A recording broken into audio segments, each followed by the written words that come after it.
శ్రీగురుభ్యో నమః. శ్రీ గణేశాయ నమః. ఓం నమో భగవతే వాసుదేవాయ. మాఘపురాణం 4వ అధ్యాయం. కుత్సురుని వృత్తాంతం. పులిముఖం కలిగిన గంధర్వుని వృత్తాంతం దిలీపునికి వివరించిన తర్వాత మాఘమాస మహత్యం గురించి వశిష్ఠుడు తిరిగి ఇటు చెప్పుచుండెను. పూర్వకాలమున కుత్సురుడను పేరు గల విప్రుడొకడుండెను. అతడు కర్దమముని యొక్క కుమార్తెను వివాహమాడెను. కొంతకాలమునకు ఆ దంపతులకు ఒక కుమారుడు జన్మించెను. కుమారునికి 5వ ఏడు రాగానే ఉపనయనం చేసెను. ఆ బాలుడు దినదినాభివృద్ధి నందుచు పెద్దలను గౌరవించడం, విద్యాభ్యాసం అట శ్రద్ధ చూపటం, నీతి నియమాలు పాటించుట, దైవకార్యాలందు భక్తి కలిగించుట మొదలగు కార్యములను నెరవేర్చుచు సకల శాస్త్రములు అభ్యసించెను. ఈ విధంగా కొంతకాలం గడిచెను. ఆ బ్రాహ్మణ బాలునికి యుక్త వయసు వచ్చెను.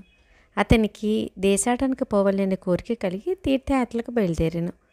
అనేక పుణ్యక్షేత్రాలను దర్శించుచు సిద్ధులను సేవించుచు మాఘమాసం వచ్చినప్పటికీ కావేరీ నదీ తీరానికి చేరుకున్నాడు.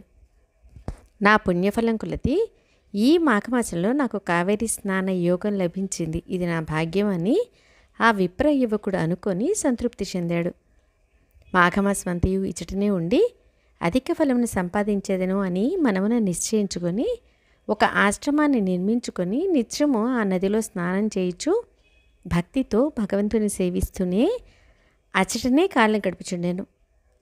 ఆ విధంగా నదీ తీరమున 3 సంవత్సరాలుండి అత్యధిక పుణ్యఫలమును సంపాదించెను. తర్వాత అన్ని కోరికలను సంపాదించుటకు ఘోర తపమాచరించవలని తలచి ఆ సమీపమునందొక పర్వతంపై తపస్సు చేసుకున్న సంకల్పించి తపస్సు చేయి మొదలెడెను. అట్లు కొంతకాలం నిష్ఠతోనూ నిశ్చల మనస్సుతోనూ తపస్సు చేయుచుండెను. అతని దీక్షకు శ్రీమన్నారాయణుడు సంతోషించి ప్రత్యక్షమయ్యెను. ఆ విప్రయువకుడు కన్నులు తెచ్చి చూసేసరికి శంఖచక్ర గదాధారుడై కోటి సూర్యుల ప్రకాశంతో ఉన్న శ్రీహరి నిండు విగ్రహాన్ని చూశాడు. అమితానందంతో సాష్టాంగ నమస్కారం చేసి చేతులు జోడించి అనేక రీతుల స్తోత్రం చేశాడు. ఈ విధంగా స్తుతించిన ఆ బ్రాహ్మణ యువకుని భక్తిభావమునకు శ్రీహరి సంతసమంది అతన్ని ఆశీర్వదించి ఇట్లు పలికెను. ఓ విప్రకుమారా, నీవు భక్తి ప్రభావంచే నన్ను ప్రసన్నని చేసుకుంటివి. అది ఎటులనగా, నీవు విడవకుండా అనేక పర్యాయములు మాఘమాసంలో నదీ స్నానం చేసి తపస్సాలు కూడా పొందని మాఘమాస పుణ్యఫలమును సంపాదించేతివి. అందుచేతనే నీపై నాకు గాఢానురాగం కలిగింది. కావున నీకేం కావాలో కోరుకొనుము, నీ అభీష్టం నెరవేర్చెదను అని శ్రీమన్నారాయణుడు పలికెను. శ్రీహరి పలికిన పలుకులకు ఆ బ్రాహ్మణుడు తన్మయుడే, ప్రభు, జగద్రక్షక, సర్వాంతర్యామి, ఆపద్బాంధవ నారాయణ, ఆ దివ్య దర్శనం వలన నా జన్మ తరించింది. నిన్ను చూసింది మొదలు నేను ఈ విధమైన సుఖాలు కొరుకుటకు నా మనసు అంగీకరించలేదు. మనుజుడు ఏ మహాభాగ్యం కొరకు జీవితాంతం వరకు దీక్ష వహించునో అట్టి మహద్భాగ్యం నాకు ఇప్పుడు కలుగగా మరొక కోరిక కోరగలనా?